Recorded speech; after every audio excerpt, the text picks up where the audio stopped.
I woke to the sound of my phone vibrating aggressively on the nightstand, the kind of buzz that drags you up from the bottom of a deep, exhausted sleep. The room was dark except for the faint glow of the digital clock, 3:07 a.m. No one calls at 3 a.m. with good news. I fumbled for the phone, blinking at the bright screen. Incoming call, Lily read.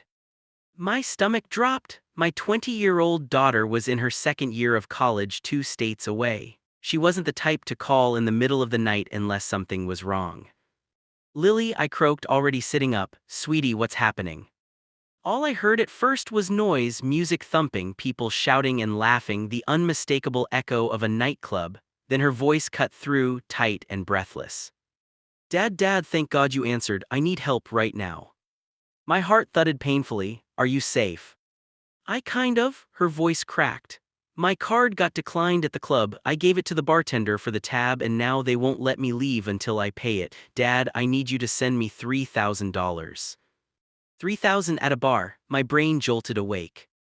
3,000, Lily, what were you doing? You shouldn't even. Dad, please, she whispered, sounding terrified.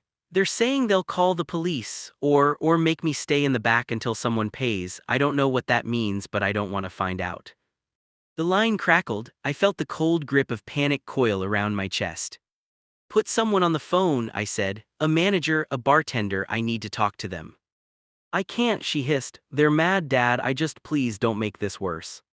Something felt wrong, off. Lily never hid things from me like this. She'd always been responsible, a bit anxious even, and she rarely drank. A $3,000 tab, that wasn't her.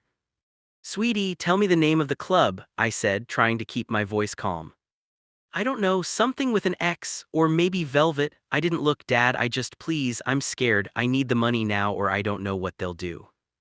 Her voice broke completely. She sounded like my little girl again, the 5-year-old who used to cry after scraping her knees on the sidewalk. I felt myself weaken despite the alarm bells in my head. But still, something didn't fit. Lily, I said slowly, what's your middle name? She hesitated just a beat, barely a second.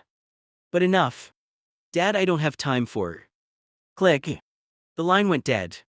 I stared at the screen, pulse hammering in my ears. I tried calling back, once, twice, 3 times. Straight to voicemail.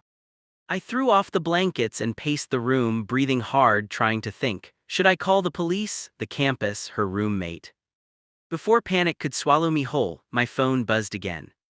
Incoming text from Lily, please Dad, send it now, I'm begging you, here's the link. A suspicious-looking payment link followed.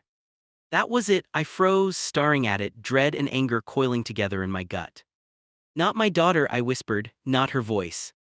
I knew about scams, AI voice clones, urgent calls demanding money, phishing texts, but nothing prepares you for hearing a voice that sounds exactly like your child.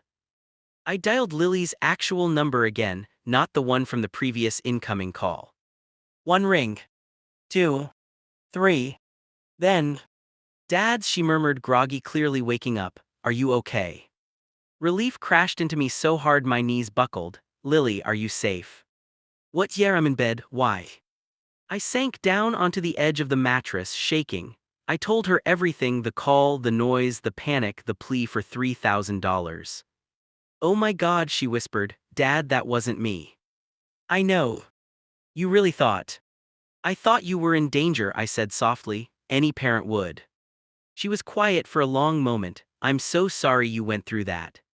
It's not your fault, my voice cracked. Just promise me you're okay. I am, she said. I'm safe, I'm home, I'm fine. The weight lifted, not fully, but enough for me to breathe again. After hanging up, I sat there in the dark, rubbing my hands over my face, letting the adrenaline drain out. But sleep never came back. Instead, I replayed the call over and over, noticing the details I had missed. The slight lag in her speech, the strange flatness between her words, the way she avoided giving specifics. A perfect imitation except for the soul.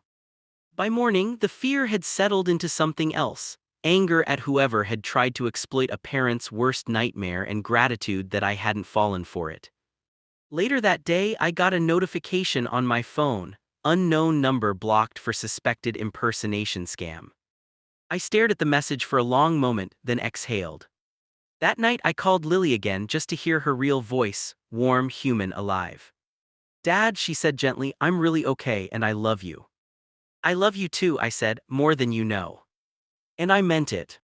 The world had changed, technology had changed, the dangers had evolved into something eerily personal. But some things, like a parent's instinct, a father's love, remained unshakably real.